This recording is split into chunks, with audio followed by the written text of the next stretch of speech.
Today we are going to start how to reverse an array in C++. First we will use hash include iostream, a library for input and output, and then we use hash include cmaths for operations.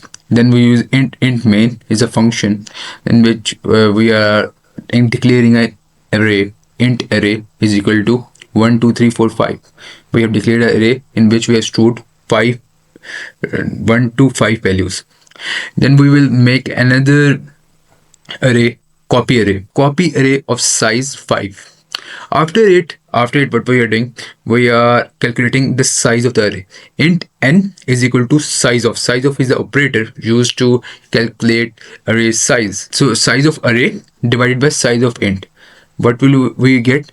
We will get 5. N is equal to 5. Every integer is of 4 bytes. So we have 5 values. 5 4 the 20.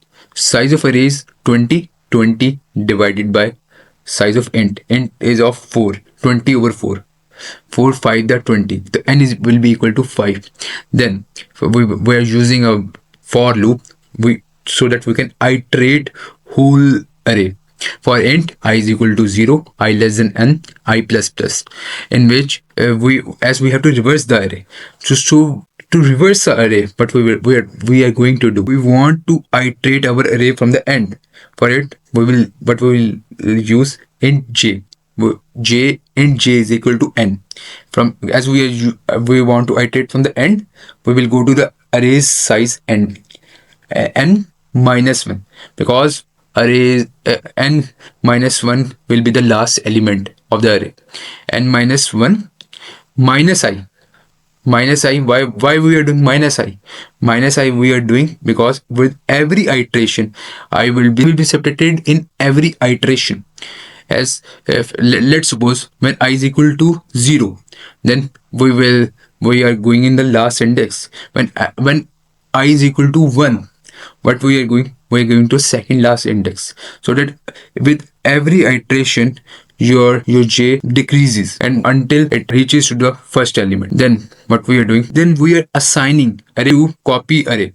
In copy array we have no element, so we are assigning array of iterator. Which iterator we are using? J. Array of j is assigning to copy array of I, and to the we are assigning last index from the last to first to copied array. So that in copied array a reverse array will be stored.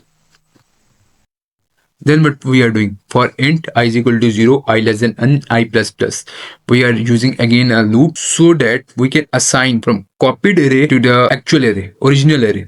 We are assigning as in copied array we have the reverse array. Reverse array is assigning to the actual original array.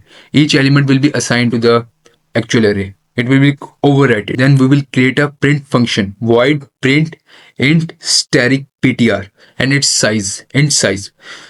Static ptr is the same like we're passing an array, as you know. Then in function of print, void print, we have used for int I is equal to 0, I less than n, I plus plus, and we have output the array cout ptr of I. We have created a basic void function. Now in main function we will call the print function print array slash n, the size, and we will now run the program. Let's see what is the output. As you can see that 5 4 3 2 1, we have stored the array from 1 2 3 4 5, and it has reversed the elements 5 4 3 2 1. If the video is valuable to you, then like it and subscribe it. Allah Hafiz.